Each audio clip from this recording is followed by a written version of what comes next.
Hello, my name is Brent Griffin, and I'm a student at the College of Central Florida. Poetry is a form of literary art which uses aesthetic and rhythmic qualities of language to evoke meanings in addition to or in place of the prosaic ostensible meaning. The poem I'll be analyzing today is called If You Love for the Sake of Beauty by Fredriech Ruckert. Fredriech Ruckert was born in Schweidfurt, Germany, and was the eldest son of a lawyer. He was a poet, translator, and professor of Oriental languages. Fredriech received his education from the universities of Würzburg in Germany. A master of 30 languages, he was appointed professor of Oriental languages at the University of Erlangen. Ruckert began his career in literature in Germany during its battle with Napoleon. When Ruckert began his career under the pseudonym Fremund Reimanar, he wrote his first volume called Deutsche Gedichte, German Poems. He also wrote two other volumes called Napoleon, a political comedy in 3 parts, and The Wraith of Time. As I said, the poem I'll be analyzing today is called If You Love for the Sake of Beauty, and it was translated anonymously. It goes, If you love for the sake of beauty, oh never love me, love the sun, which has bright golden hair. If you love for the sake of youth, oh never love me, love the spring, which is reborn each year. If you love for the sake of wealth, oh never love me, love the mermaid whose pearls are rich and clear. If you love for the sake of love alone, oh yes, then love me as I love you, forever.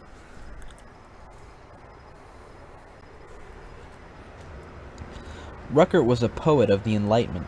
Poets of this age favored rational wit and often intended to teach the reader a lesson about life, unlike the poets of the Shakespearean days, who rejoiced in instinct, spontaneity, and intuition.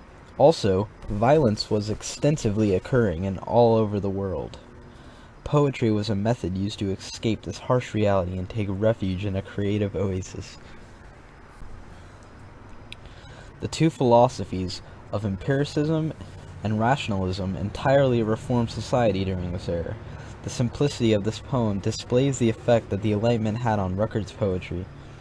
There is nothing complicated about the poem, but the meaning behind it is one which only an individual who has experienced passion for life and love could understand. It is profound. The clear-cut manner in which Ruckert arranged this poem illuminates the strong effect that the Enlightenment had on poetry. In this piece, the poet aims to convey to the reader the nature of true love. Ruckert believes that true love should be based upon who a person is on the inside, not the exterior. He doesn't want someone to love him for his beauty, his youth, or his wealth. These pleasures are all based on external criteria. If anyone should love him, they should love him solely on love alone. On the other hand, the sun is beautiful, the spring is eternally youthful, and the legendary mermaid's pearls will always be valuable. Not only is he aiming to express the true nature of love, but he is also expressing the joy of eternal beauty, youth, and wealth simultaneously. Symbolism, personification, and poetic imagery are used to do this. At the ending of the poem, Ruckert says, If you love for the sake of love alone, then oh yes, love me as I love you, forever. These two sentences are the most climactic of the poem. Although the sun is beautiful, the spring is reborn every year, and the natural pearls would be of much value, none of these things are capable of loving a human being. Love itself triumphs beauty, youth, and wealth. It might seem strange to the reader that Ruckert wrote this poem during the reign of Napoleon, when violence was so prevalent, and there were so many changes happening in the world. While all this was happening, and through all the work that Ruckert was doing translating poems of over 30 languages, he simply wanted the reader to understand the truth of love. The sun is commonly symbolized universal intelligence, spirit, enlightenment, and illumination throughout history. Ruckert compares the sun rays to bright golden hair, and by doing so, he uses personification to give it human attributes. It is possible that he is comparing it to his lover. In either case, he is emphasizing the belief that beauty should never be the basis for loving another human being. Spring symbolizes rebirth, life, growth, and purity. This translation of its symbolic meaning certainly complements Ruckert's use of the word. He says that spring, instead of himself, should be loved for its youthfulness because it is born again every year. Unlike human beings, spring is eternally youthful. Here again, Ruckert utilizes personification to give spring human attributes. For centuries, the pearl was considered the most valuable gem, and mermaids have always represented seduction.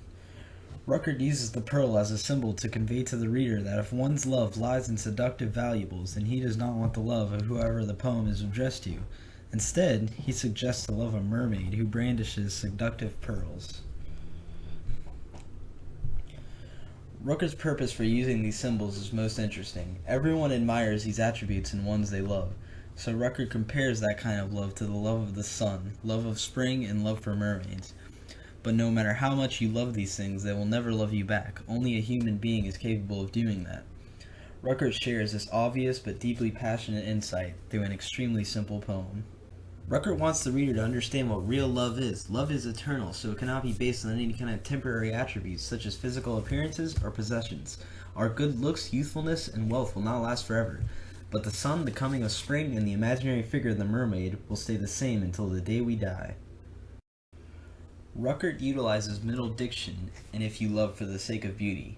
He was an extremely intelligent man who mastered over 30 languages and used this skill to translate poetry of all cultures, especially Oriental poetry. This individual has a wide vocabulary, so why does he avoid using elaborate words? By using middle diction, Ruckert integrates the spirit of enlightenment, which was rooted in rationalism and logic.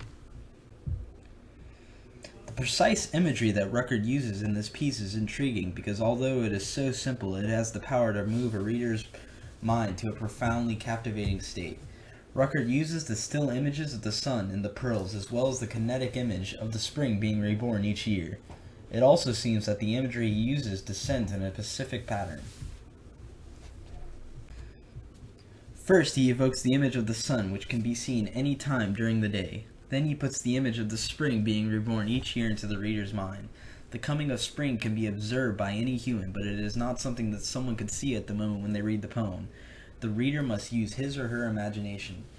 Then he instills the image of the mermaid who wears pearls. This mermaid is completely fictional, and the reader must rely on his imagination completely to observe this mental image.